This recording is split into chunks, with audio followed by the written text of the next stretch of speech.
Mini episode 1124 of the FDH Lounge is brought to you by Sportsology, delivering unconventional columns and webcasts about sports, TV, music, movies, and more. Follow them on the web at sportsology.com. The FDH Lounge. You'll want to schedule your life around it. A long time ago, on a gloomy, wet Cleveland spring night, two men stand alone amidst the late-night drizzle. Their voices echo across the vacant station parking lot as they debate the merits of the great American radio show that have been missing for far too long. On that night, an idea was born. That idea became the FDH Lounge.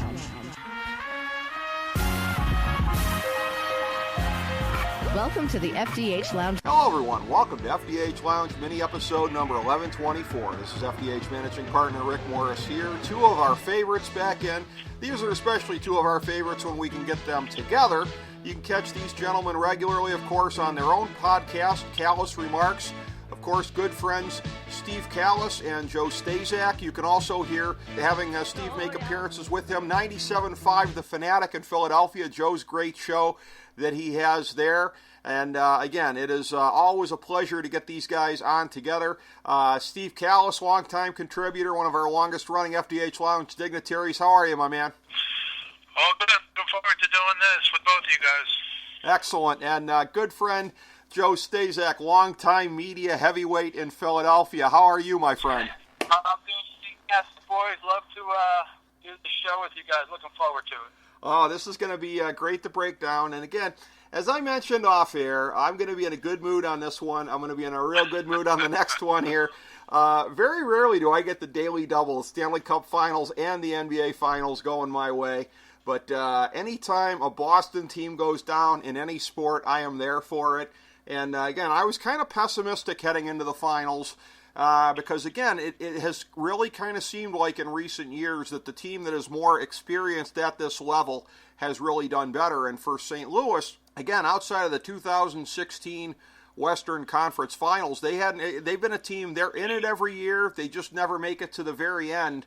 And, boy, Washington wins it in 2018. St. Louis wins it in 2019. I guess the San Jose Sharks are the undisputed choking champions of the NHL in this era right here and now because St. Louis just buried their jinx, made it through. In our final FDH Lounge ultimate quantitative baseline ratings coming into the playoffs this year, first time we did this, adding up the rankings in a lot of different categories. One of the things that kind of jumped out coming in was that Boston was only 19th in even strength goals during the regular season. St. Louis was 16th, so they were relatively close together, but Boston was worse, and they struggled at even strength in the finals. Only when they were getting the whistles going their way, which to my cynical eye was a lot of the time, were they able to get some goals scored here. But I'll start with you, Steve, in terms of looking at this.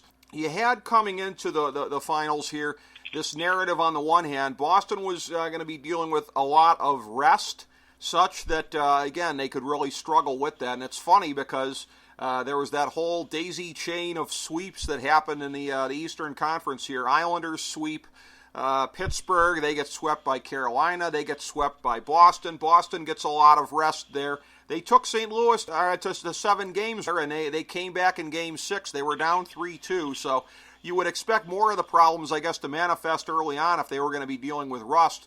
But for St. Louis, it was goal differential. Rarely does a team win the cup when they just kind of eke by in goal differential in the finals. So one of those things was bound to work against one of those two teams.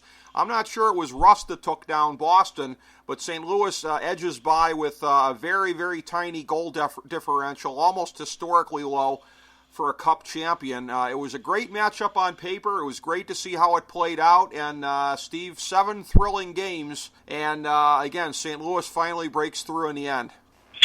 Well, I think your best point was the 5-on-5 point. I mean, Marchand, Bergeron, Pasternak, arguably the best line in the playoffs, maybe the best line in the league, did not score one even strength goal in these playoffs, in these finals. And I think that was a key to what happened, maybe the biggest key. And interestingly, Marchand, as good as he is, you heard that stat probably when he scores in his playoff career in Boston, the Bruins are 24-1. But he only had 2 goals in the finals, and one was an empty netter. So I think tying up that line which is why I'm sure we'll talk about the Conn Smythe, which is certainly one reason I thought they should have been Conn Smythe winners, Ryan O'Reilly and Bennington, but we'll get to that later.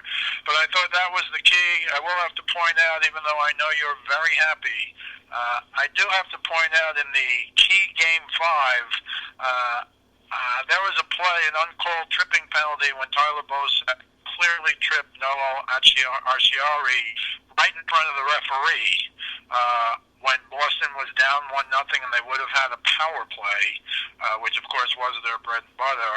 Not only did the ref not see it and call it, even though he was right there, David Perron got the puck, went to the net, and scored a goal that made it 2-0. And you know what the stats are in Game 5. I don't know, the Game 5 winner wins 75 or 80% when they go up 3-2. Whatever it is, I thought that one play was almost, and I said this with Joe, of course, was almost like a Raiders, not a Raiders, like a New Orleans non-call on the pass interference that didn't happen right in front of the two referees. I thought it was that bad.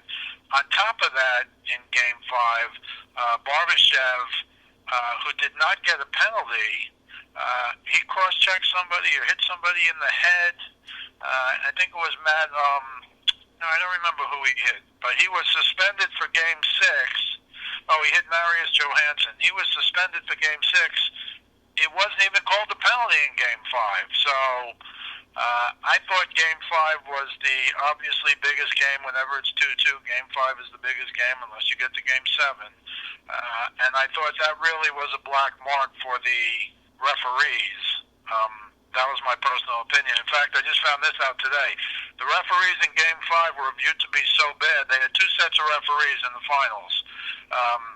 The first set was supposed to ref games 1, 3, 5, and 7. The second set was supposed to ref games 2, 4, and 6. The guys who ref Game 5 were so bad that the guys who ref Game 6 were called back to ref for Game 7. That's how bad they were. So, look, close calls. You know, New Orleans didn't go to the Super Bowl this year. It's just amazing to me that in the era of replay, we get what we got in the NFL, and we get what we got in Game 5 on that non-tripping call. It was one of the most. It was so egregious that Bosek looked at the ref and said, "What, me?" Which is what they always do when they commit a penalty. So it was. I thought it was a black mark for the game. I'm not saying that the Blues would not have won the game or the cup.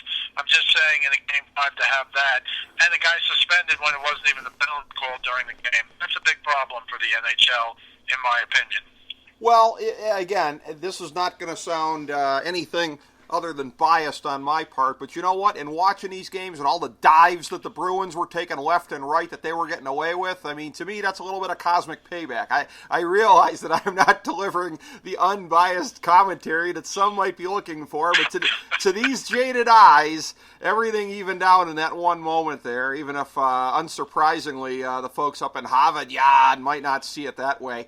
I'm guessing the folks in Philly probably didn't see it that way either, Joe Staszak, and watching this play out. Another city like Cleveland, I always speak of the affinity between our two cities, another city with a great loathing for all Boston sports teams, so I'm sure that there was a lot of joy in Philly where it all ended there. By the way, the very birthplace, as it were, I mean, so many different things with Philadelphia here, whether it be the thing that people in Philly are sick about with Santa Claus getting pelted with snowballs, the Liberty Bell getting cracked, and oh yes, the first time that Gloria gets played for some of the St. Louis Blues players. So a wonderful little contribution that Philadelphia makes to the history of the NHL here.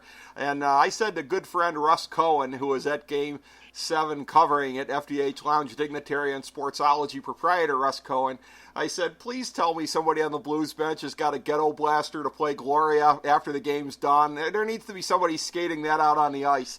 I didn't happen to hear it bleed through on NBC, so I'm not sure that it necessarily happened. But, you know, as you were watching it play out, Joe, what were some of the things you were thinking about? Because, again, there was a surprising amount of, as we said, futility from Boston at even strength. There was a lot of resilience, really, from both teams during the course of the series. They had a lot of momentum shifts here. You get games where a team kind of comes out flat, and then the next time out they come back and kind of dominate. It was an interesting series in that way, where you really couldn't get too much of a read on what was going to happen in the next game based on what had gone in the previous game. Of course, games 4, 5, 6, and 7 are very good examples of that right there, certainly. So what were some of your primary thoughts as you were watching all this play out, Joe? Well, guys, it's simple. It was all about Gloria. Absolutely. Way to describe it. I love it. About Gloria. Yep. God bless Laura Branigan. That's to the nuts and bolts. The story is so bizarre that Laura Branigan, that song jumped to number 37 in the iTunes, the Billboard's top 100. It moved up to 37. Anheuser-Busch stationed in St. Louis now has a Gloria Brew. They're celebrating the championship. And a couple stations played it for 48 hours straight, back to back. Unbelievable. It started in Philadelphia, and they've come under a lot of criticism. The Jacks Union Brigade for all the patrons now turning into Blues fans. You know, they don't disown the Flyers. I'm okay with having a little fun with it. It's a cool story. It's just, you know, kind of. I think it makes Philadelphia look okay for once. You know, they get hammered for everything else, like you said, the Santa Claus, which happened like 100 years ago. They're still hearing about it, and some of the other transgressions. But I thought it was a cool story, and I thought it made Philadelphia look good. Anyway, yeah, I agree with. I thought the key to the finals was exactly what Steve said: shutting down the top line. Bergeron, Pasternak, and Marchand. They scored 5 goals in 7 games combined. 5 on 5, they were a minus 17. 5 on 5, minus 17. It was unbelievable. So, again, tremendous job by the Blues. You're right, Rick. I think we actually had a station meeting about other things, but someone asked, we took a poll, and who was rooting for who. Not one hand went up for Boston. I think 12 championships in 19 years is enough. You know, we were thrilled that we had 1 Super Bowl and 1 World Series. It was, within a 9-year span. Before that, 25 years before that. I mean, it's unbelievable, the story of Boston. But I'm Boston fatigued, and even if they didn't win 12 championships, I rooted hard for the Blues. I love the story. Last place, January 3rd. Borussia takes over from Mike Yao in November. I still have no idea how a thug becomes a good coach. But, hey, you got to give him credit. I actually was successful here, but they gave up on him. And, again, the team didn't have talent, so it's hard to judge when you got no talent, unless you're Barry Trotz, you take every team and turn them around. Right. Again, I thought the top line, and I thought Binnington was phenomenal. He went 6-10 in the playoffs, 26 starts. His GAA was 2.46. Regular season, it was 1.89. I mean, it's silly numbers for a rookie, 25-year-old rookie. I thought the Blues, like you said, Rick, always bounced back from a bad loss. Always bounced back from a tough loss. They were resilient the whole way. I also, I tell Steve and I tell the listeners all the time, to win a championship, you need a few things. You got to stay healthy. And you need a critical, positive play somewhere along the line when facing, doom and gloom. And you also need to get a break here or there. And they got the break with the no call on the trip in Game 5, and they scored 20 seconds later. They stayed pretty healthy, and they went double overtime in Game 7 against the Stars. They peppered Ben Bishop for 54 shots, and they won 2-1. That was the critical moment. They faced elimination. They also trailed 3-2 in that series. They trailed the Sharks 2-1 in that series, and since that crazy hand pass that resulted in Erik Karlsson overtime goal, they went 3-0 the rest of the series. They just shut it down. Didn't bother them at all. And then, of course, winning a Game 7 on the road. After they got drubbed 7-2 in Game 3, I'm like, this is going sideways. It looks like tough to bounce back. They blew a 2-goal lead in Game 1. They got drubbed in Game 3. I thought they would tie the series, and I liked the Blues a little bit, but after they lost Game 6, 5-1, I questioned it because it's tough to win on the road, although the Bruins won their cup in Vancouver 4-0 many years ago, 2011.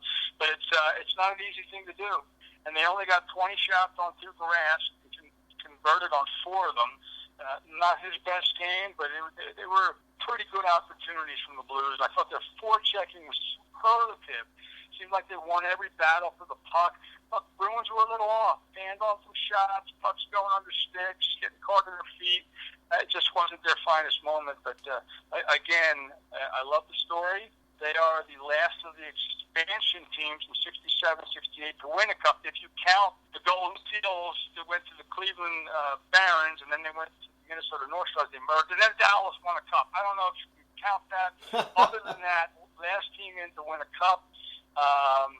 If you listen to Gary Bettman, they weren't, because apparently he said bringing the cup back to St. Louis. 5 decades. Gary, they've never won a cup. Everyone knows that. Right. They look like a doofus, total doofus. But again, I thought the story was beautiful. They had to beat 2 number 2 seeds in the 3rd round and the 4th round. And in Boston, they played well. Washington got knocked out. Tampa Bay got knocked out. They played a 5 seed, an 8 seed, and a 7 seed, and then they played the Blues, the 5 seed. And they played well enough to win. The Blues did in critical moments, especially in Game 7, but they wanted a bit more. And I was thrilled to see them win, even if I wasn't rooting against Boston. I think it's a great story. I thought Bennington was tremendous. Ryan O'Reilly, he just won the Celtics Award tonight, by the way, best defensive forward. And I thought just a tremendous performance. They had only Dave Baumeister was the only player on the Blues to not score in the playoffs. Didn't have a goal. Everyone else contributed. Ryan O'Reilly, 23 points. Jade Schwartz, 20. Benko had 17. And you got a lot of contributions from the lesser players. The Braden Shens of the world, and he scored a goal in Game 7. And they controlled that game pretty much outside the first 10 minutes, 15 minutes, where they weathered the storm. Bennington kept them in that game, and I think he had 32 saves in the game. Tremendous performance, and hats off to the Blues. Absolutely, and to build on a couple things you said there, St. Louis bottoming out, last in the league in points right around the beginning of the year, and I always do on the FDH Lounge blog a twice monthly ranking of power ranking of the teams. I remember distinctly having St. Louis 31 and being very surprised that I was doing so at that point in time, like, wow, how are they so bad this year? And then, of course, when they regressed to the mean, they did so like a mofo. By the way, we dish it out and we take it on this show, so I did reference Philly pelting Santa Claus with a snowman in that same spirit show, Staszak. We are right about at the 50-year mark of when the Cuyahoga River caught on fire. I believe Johnny Carson referenced that on a nightly basis until approximately 1988. So we have our own shame that I will invoke since I invoked yours. But yeah, this is right. It's the 50-year anniversary. For what it's worth, Santa Claus was drunk, and his outfit was terrible. His beard was on like sideways or backwards. You can make an argument he deserved it. Yeah. He got killed in Philadelphia for it, but it was not his finest moment, and sometimes you get what you deserve. It was that kind of night for Santa Claus. It really, really was. So yeah, so your city, my city, every city has got stuff that I suppose they'd rather not talk about in the annals of their history. But in pivoting back around to you, Steve, as far as getting any remaining thoughts here that you have, again, Binnington did play really, really outstanding. Again, what a regular season run, strong through the playoffs when he needed to be. You could make a case for both him and O'Reilly, but again, in terms of the ballots being split evenly, it rarely, if ever, goes that way. And for O'Reilly to score in 4 straight games in the Cup Finals, I think the first guy to do that since Gretzky, it was going to be hard to deny him under the circumstances. And again, I kept saying through a good part of the year that I still felt like Tarasenko was their best player. But and again, not that he played poorly, but I might have to reconsider that notion, particularly in light of, as Joe said, him getting the Selke and now being recognized as the finest defensive forward in the league right now. But again, any remaining thoughts that you have, Steve, on what we just saw and what we have coming up in the off season to look forward to potentially as a result of what just happened? I have a few thoughts on the Cup final, and the first thing is Tarasenko, to his credit, and I know John knows this, Berube gave him grief earlier in the year that he's going to have to defend better, and he did. To me, he kind of went Ovechkin-like. And by that I mean Ovechkin changed his game to be more of a defensive player. I'm not saying Tarasenko is Ovechkin, he's not. But Tarasenko became more of a defensive player, still 3 goals in the finals, did kind of take a back seat now to other guys. He might still be the best offensive player, but you're right, what Ryan O'Reilly did, he's also the first guy to score in 4 games in a row in a 7-game Stanley Cup final. And as you both know, I'm sure, he had 2 goals in Game 4. So for a good 5 goals in the final in the last 4 games is as clutch as you can get. And yes, he's an excellent defender as well. My point on Binnington is they went nowhere, even with Berube as coach for a couple of months. Binnington was the difference, and I understand the Conn Smythe is for the entire playoffs, but just picked Game 7 perfectly. Boston could have easily been up 1 or 2-0 in Game 7. Binnington kept them in the game until O'Reilly scored, and I think I actually saw the vote. You know, there were 18 first-place votes, and Binnington only got 5. So maybe I'm wrong in my analysis, but again, if you look at all the things, what Joe says, if you're winning a Game 7 in double overtime 2-1, the goalie has to get a lot of credit for that. If you're winning virtually every game after a loss, he was 14-2 the whole season, 9 or 10 of them, those wins must have come in the cup because he was 16-10. So it's hard to say how good he was, and I understand save percentages. They both had, Tuukka Rask and he both had identical save percentages in the finals, 9.912, 91.2%. And Rask for the entire, some people are saying, Rask should have gotten it. But I don't think you can give it to a losing goalie in the finals, no. Even if he had played really well. And Joe and I have jokingly talked about Glenn Hall when he was the St. Louis goalie when they won the expansion division and lost 3 years in a row. They got swept. The first year, Glenn Hall, they were playing. St. Louis was playing the Canadiens, and everybody knew the Canadiens were going to sweep. But the Canadiens won every game by 1 goal, and the final was in overtime. So they gave Glenn Hall the Conn Smythe. I can understand that in that situation. These could have been all 6-0 games, but I think Binnington, I wish they could have given it out to both of them because, yes, what Riley did was historic, and he's a great defensive forward, and he led the whole playoffs in scoring, was tied for first, and he led the finals in scoring, et cetera, et cetera, et cetera. A couple of other quick things, though. I wanted to talk briefly about the physicality, and I'm not saying these are the Broad Street bullies, but everybody's talking about how fast the league is now, and all of that is true, but I thought physicality won out today against San Jose. And Joe knows I picked San Jose to win the Stanley Cup, Rick, before the season started. The day they traded for Erik Karlsson. Wow! Because I thought Erik Karlsson is, in my view, one of, if not the defenseman in the NHL, and has been for a number of years. And all he did, by the way, in the playoffs was lead all playoff scorers and assists with 16. I think he was just passed in the last game or 2 of the finals by somebody who obviously played 7 or 8 more games than he did.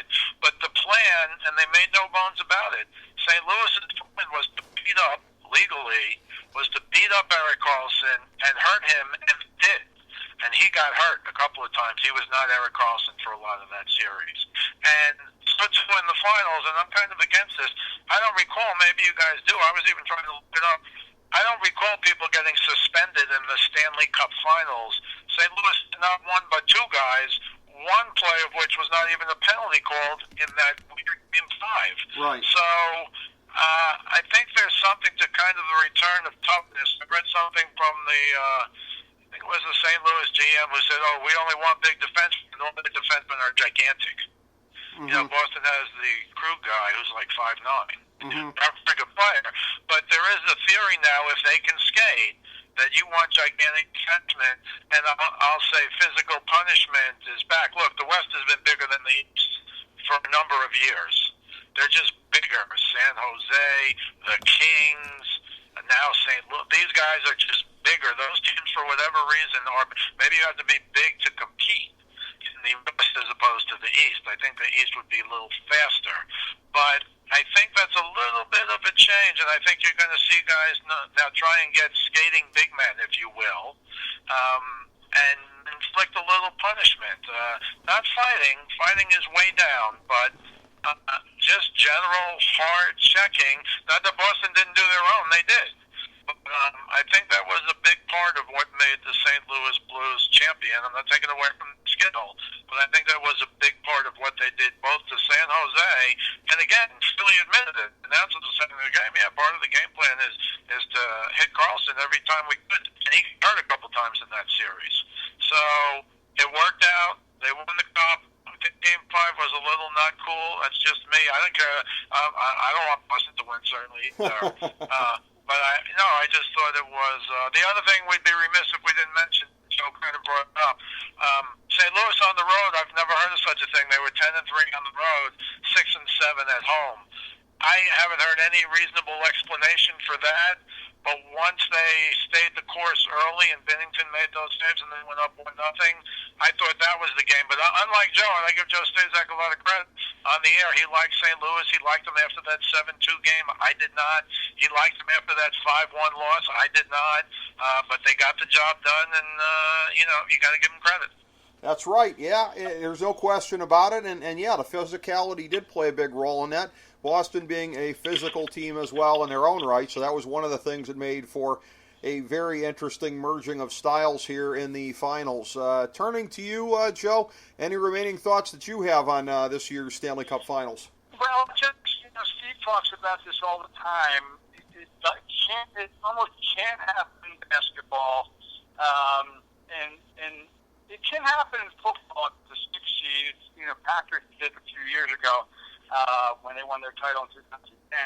In hockey, more than any sport, you can kind of come out of nowhere and move back into the postseason. Look, the Kings were an 8 seed in 2012, and they won a cup coming from an 8 seed. The Flyers were a 7 seed in 2010. They made it to the finals, and then the Blues, albeit a 5 seed, they only had 99 points this year, and again, they come out of nowhere. Steve brought up an excellent point. I was going to mention something about this because the strategy was to hit Carlson, their best player, every chance they had. Not only do you bang someone up by doing that, but they become very exhausted trying to fight off the physicality that you're opposing on. Remember when the Flyers won their first cup in '74,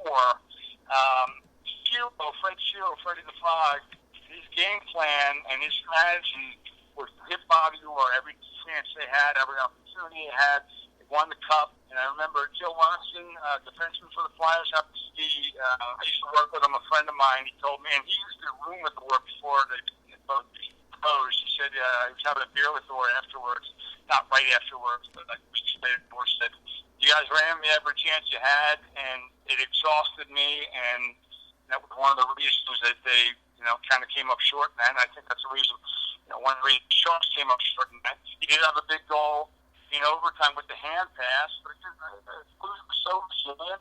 And I mentioned you got to have some breaks along the way and make a positive play in a critical juncture. Again, beating the Stars, coming back from 3-2 down in that series, 2-1 in the Boston series. You got to get breaks.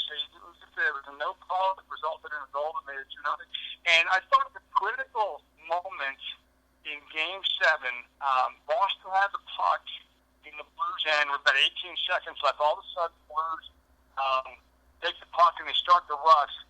Brad Marchand was trying to make it seem, trying to get off the ice. But James Schwartz was bearing down on him, and I know he was tired. Marchand was tired. James Schwartz went right around. Marchand made zero efforts, and you're supposed to take the man, not the puck. And basically zero effort. And when James Schwartz went around him, Marchand got off the ice, and then he sent it out for Angelo, and then a goal with it was 8 seconds left, and appeared like a killer. An absolute killer. That makes it 2-0.